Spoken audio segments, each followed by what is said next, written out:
Ito po yung Macau trip namin ni Ate Andrea nung wala pang COVID. Marami kaming mga plano noon na mag-travel sa kung saan. Kaso nagkaroon ng COVID. Kaya nandito lang sa bahay na kaming dalawa. Ang saya ko doon sa Macau trip na yun kasi yun ang pinakauna kong trip. Kasi hindi talaga ako palagala. 2 araw kami doon ni ate. Doon nag-stay sa anak niya. So, maraming salamat Ate Andrea sa experience na yun. Ang saya nating dalawa. Kung saan pa tayo pumunta. At pumunta pa tayo ng casino. Hindi ko talaga makakalimutan yun. Maraming salamat Ate Andrea.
Iyak na siya. Thank you. Thank you. Aray ko. Sige, Congratulations sa akin at maraming salamat sa iyo. Ako ka na umiyak. Aray ko. Ganito pala. Iiyak din pala kahit hindi naghirap. Aray ka.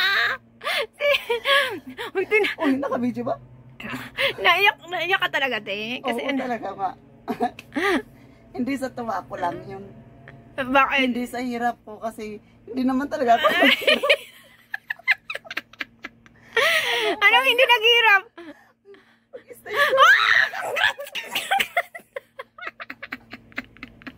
Congrats, te! Okay, mag-ano na ako. Hello! Thank you so much! Thank you so much sa lahat ng mga sumusuporta sa amin ni Ate Andrea. Maraming salamat.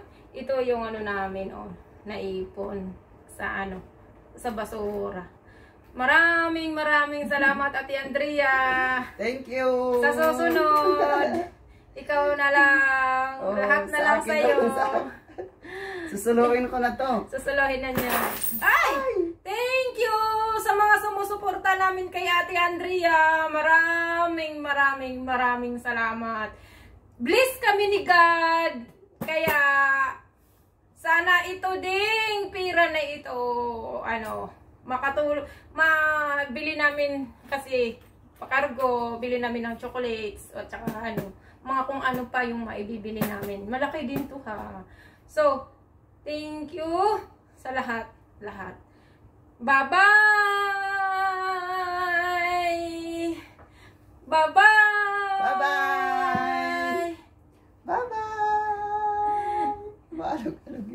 Bye-bye! Hi! Sa lahat ng nanonood. Ginawa ko itong video na ito kasi para ito kay Ate Andrea. Siguro kasi mapipremiere ito, siguro hindi na kami magkasama ni Ate Andrea. Ate Andrea, mamimiss kita at saka maraming salamat sa almost 2 years nating pagsasama. Ang saya-saya nating dalawa. Parang never tayong nag-aaway. Nag-argue tayo, pero hindi talaga tayo nag-aaway. Nagpapasalamat ako kay God kasi ikaw naging kasama ko rito. Kasi di ba sa Hong Kong, mahirap talaga yung may kasama ka sa bahay dahil doon nagkakainggitan. So, pangit talagang may kasama ka dito sa bahay, pero ikaw, natagpuan ko dito na magkasama tayo, magkasundo tayo sa lahat, magkasama tayo kung saan saan, kumakain ng kung saan saan, at tumatawa ng kung saan saan, pati mga kalukuhan natin. Sabi nga niya mo, believe ako sa samahan ninyo ni Andrea, kasi ano, napaka-close ninyong dalawa. Ate Andrea, thank you so much, kasi minsan pinagtatakpan mo ako kay Amo. Salamat, salamat, salamat. At saka ano, itinuturing kitang kapatid, kaibigan, best friend ng turing ko sa iyo, kasi tayo talagang magkasama pag ano, day off. At saka wala yata akong naitatago na sa iyo eh. So maraming salamat sa iyo. Sana ang ano ko lang sa iyo, masasabi ko lang, ingatan mo yung health mo. Tapos sana lagi kang healthy, at sana may time pa na magtagpo yung landas nating dalawa. Lagi kang mag-iingat, at saka ano, di ba lagi kong sinasabi sa iyo na kung magkaanak ako, ikaw ang kukunin ko ano, yung ano ng anak ko. Kasi napaka ano mo, napaka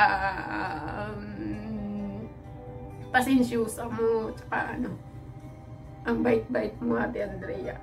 Kaya maraming salamat sa iyo. Hindi ko ano, sa pagtira ko dito kay Amo, ikaw talaga yung ano, wala akong masabi. Ikaw yung, kahit pinapagalitan mo ako, pero inaano ko sa isip ko na parang pinapayuhan mo lang ako, at saka take note, nakikinig ako sa iyo kahit na nakikipag-argue ako. Nagbibigay ako ng reason, pero sa loob-loob ko pinapakinggan kita. Kaya saan man ako magpunta, saan man ako naroon, siguro ikaw yung unang tatawagan ko at humihingi ng ano, mga payo, or nakakalungkot man na maghihiwalay tayo, pero ano, para sa pamilya ko, para sa anak ko, go lang ako. Ate Andrea, thank you so much talaga. Mamimiss kita ng sobra. Maraming salamat. Bow ako sa iyo. Thank you.